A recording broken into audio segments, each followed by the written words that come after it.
Hi hello టీ welcome back to my channel Paddu express. ఎలా ఉన్నారు? అందరూ బాగున్నారా? ఈరోజు ఒక మంచి గ్రేవీ కర్రీతో మీ ముందుకు వచ్చేసాను. అదేంటంటే క్యాలీఫ్లవర్తో మసాలా కర్రీ అండి. చాలా చాలా బాగుంటుంది. చపాతీలకైనా అన్నంకైనా దేనికైనా బాగుంటుంది. ఈ దోశలకు కూడా తినొచ్చు, అలాగే గీ రైస్కి తినొచ్చు, దేనికైనా సూటబుల్ అనమాట. ఇప్పుడు ఇది ఎలా చేసుకోవాలో ఏంటో ఇప్పుడు చూపిస్తాను చూడండి. దీనికి ముందుగా క్యాలీఫ్లవర్ని నేను ఇంతకుముందు క్లీనింగ్ ప్రాసెస్ చూపించాను. వేడి నీళ్ళు బాగా వేడి చేసి కొంచెం సాల్ట్ వేసి ఆ క్యాలీఫ్లవర్ అందులో వేసి ఉంచేసేయాలి. పురుగులు ఉన్నా కూడా కొన్ని చచ్చిపోయి అడుక్కి వెళ్ళిపోతాయి, మనం ఈజీగా క్లీన్ చేసుకోవచ్చు. ఇప్పుడు దీనిలోకి మసాలా చూడండి, ఎండు కొబ్బరి, చెక్క, లవంగాలు, వేయించిన శనగపప్పు తీసుకున్నాను, కొంచెం గసగసాలు, ఇవన్నీ కలిపి మిక్సీ వేసేసుకున్నాను. మిక్సీ వేసి పేస్ట్ చేసి రెడీ చేసి పెట్టుకున్నాను. ఇప్పుడు ఒక ప్యాన్ పెట్టుకొని దానిలో 2 స్పూన్లు ఆయిల్ వేసుకొని కొంచెం ఉల్లిపాయలు వేసుకున్నాను. ముందుగా ఒక పెద్ద ఉల్లిపాయ వేసుకున్నాను, లేదంటే 2 చిన్న సైజు ఉల్లిపాయలు 2 వేసుకోవచ్చు. వేసుకొని దీన్ని ఫ్రై చేసుకుంటూనే దీనిలో కొంచెం అల్లం వెల్లుల్లిపాయ పేస్ట్ వేసుకుంటున్నాను చూడండి.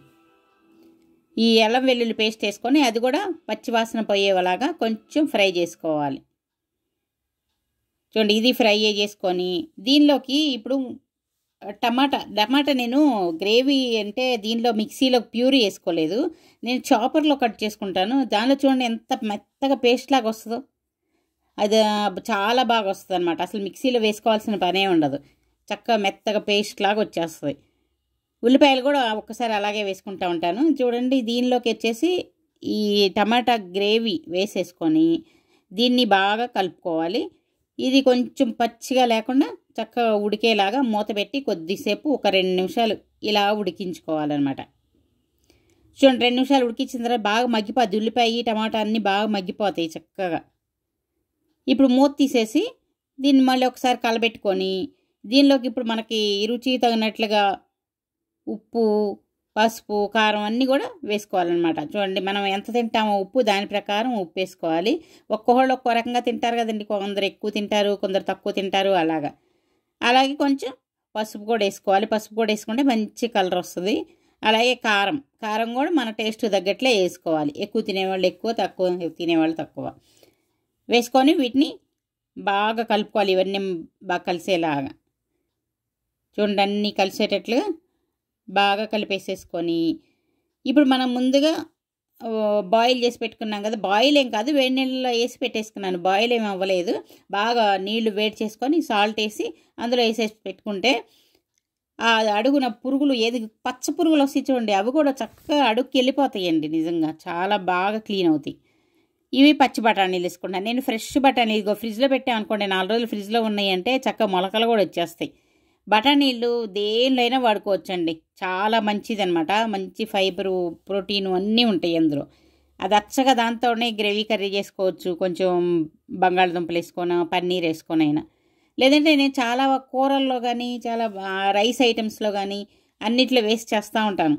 బఠానీలు హెల్త్కి చాలా మంచిది కాబట్టి ఇప్పుడు సీజన్ నడుస్తూ ఉంది. సీజన్లో అవి తెచ్చుకొని మాకు కాయలు దొరుకుతాయి. నేను ఇంతకుముందు వీడియో కూడా చూపించాను.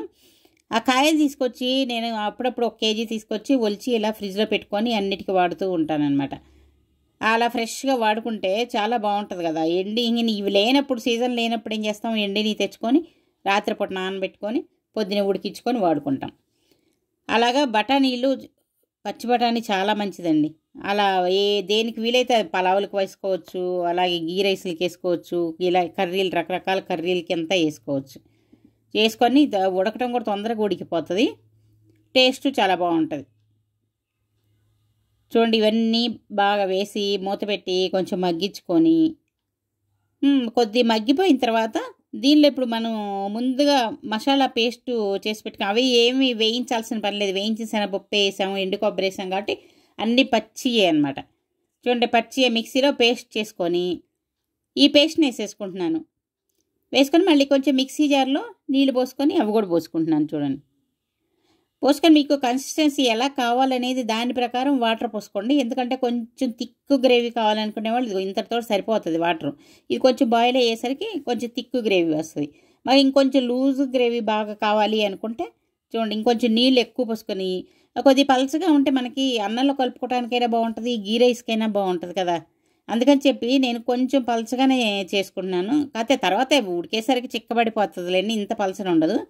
ఇప్పుడు ఏంటంటే ఆ మసాలాలో క్యాలీఫ్లవర్ ఉడికితేనే కదా క్యాలీఫ్లవర్కి మసాలాలన్నీ పట్టేది. లేదంటే ఊరికే వేసి ఎక్కువ ఉడకకుండానే తీసేసామనుకోండి, అది క్యాలీఫ్లవర్ కొంచెం చప్పగా అనిపిస్తుంది. అదే నీళ్ళు కొంచెం ఎక్కువ పోసుకొని బాగా బాయిల్ చేసుకున్నామంటే మసాలాలన్నీ కూడా అదే కొంచెం గట్టిపడేసరికి ఏమవుతుంది, మసాలాలన్నీ బాగా పీల్చుకుంటాయి. క్యాలీఫ్లవర్ బాగా పీల్చుకొని చక్కగా తయారవుతుంది అనమాట. మనకి క్యాలీఫ్లవర్ కూడా హెల్త్కి చాలా మంచిదండి. క్యాబేజీ, క్యాలీఫ్లవర్ ఇవన్నీ కూడా చాలా మంచివి. రెగ్యులర్గా మేమైతే రెగ్యులర్గా వాడుతూనే ఉంటాం. ఎక్కువ క్యాలీఫ్లవర్ మాకు అసలు అయిపోకముందే తెస్తూ ఉంటారనమాట, చాలా ఎక్కువ వాడుతూ ఉంటాం. చూడండి ఇలాగా చక్కగా గ్రేవీ రెడీ అయిపోతూ ఉంది. చూడండి ఉడికింది. ఇంకా కొంచెం చిక్కబడాలని నేను వెయిట్ చేస్తున్నాను అనమాట. కొంచెం చిక్కబడితే సరిపోతుంది లైట్గా, మరీ ఎక్కువ గట్టిగా అవ్వనక్కర్లేదు, కొంచెం లైట్గా చిక్కబడితే. ఇలా ఉంటే మనం గీ రైస్కి ఇలా వాడుకోవచ్చు. ఈ గ్రేవీ కన్సిస్టెన్సీ దీన్ని గీ రైస్కి వాడుకోవచ్చు అనమాట. చూడండి కొంచెం చిక్కబడిపోయింది. ఇప్పుడు ఇది చపాతీలకి, దోశలకు కూడా మేము ఇలాంటి కర్రీలు తింటామండి. మాకు సాగు అని ఇస్తారు, అంటే సెట్ దోశలకి వాటికి సాగు అనేది ఇస్తారు. వాటికి అలా అలవాటు మాకు కూడా. దోశలకు కూడా మాకు ఈ కూర మిగిలిపోయింది అనుకోండి, పొద్దున్నే దోశల్లో కూడా నంచుకుంటాం అనమాట. అలాగే ఇది దేనికైనా ఆల్ ఇన్ వన్ అనమాట. అన్నిటికీ ఉపయోగపడుతుంది. అన్నానికి, టిఫిన్లు, ఏ టిఫిన్కైనా, అంటే దోశలు, చపాతీలు, పుల్కాలు వాటికి ఉపయోగపడుతుంది. అలాగే ప్లెయిన్ రైస్ అయినా, గీ రైస్ అయినా, దేనికైనా దేంతో అయినా తినొచ్చండి. మనం ఎంత చేసుకున్నా కదా అది ఖర్చు అయిపోతూ ఉంటుంది. అది చాలా అందరు ఇష్టపడతారనమాట. చూడండి ఎంత చక్కగా రెడీ అయిపోయిందో గ్రేవీ. ఇలా ఉడికినప్పుడు చక్కగా క్యాలీఫ్లవర్ మసాలాన్ని బాగా పీల్చుకొని చక్కగా అది కూడా టేస్టీగా వస్తుంది అనమాట. చూసారా, తప్పకుండా మీరు కూడా ట్రై చేయండి. ఎలా వచ్చింది నాకు కామెంట్ సెక్షన్లో కామెంట్స్ పెట్టండి. చూసారా, మేము చపాతీలతో తినడానికి రెడీ అయిపోయామంట. మిగిలిపోతే నెక్స్ట్ డే దోశలతో కూడా తింటాం. ఎలా ఉందండి? నచ్చితే లైక్ చేయండి, షేర్ చేయండి, సబ్స్క్రైబ్ చేసుకోండి. ఇంకో వీడియోతో మీ ముందుకు వస్తాను. బాయ్.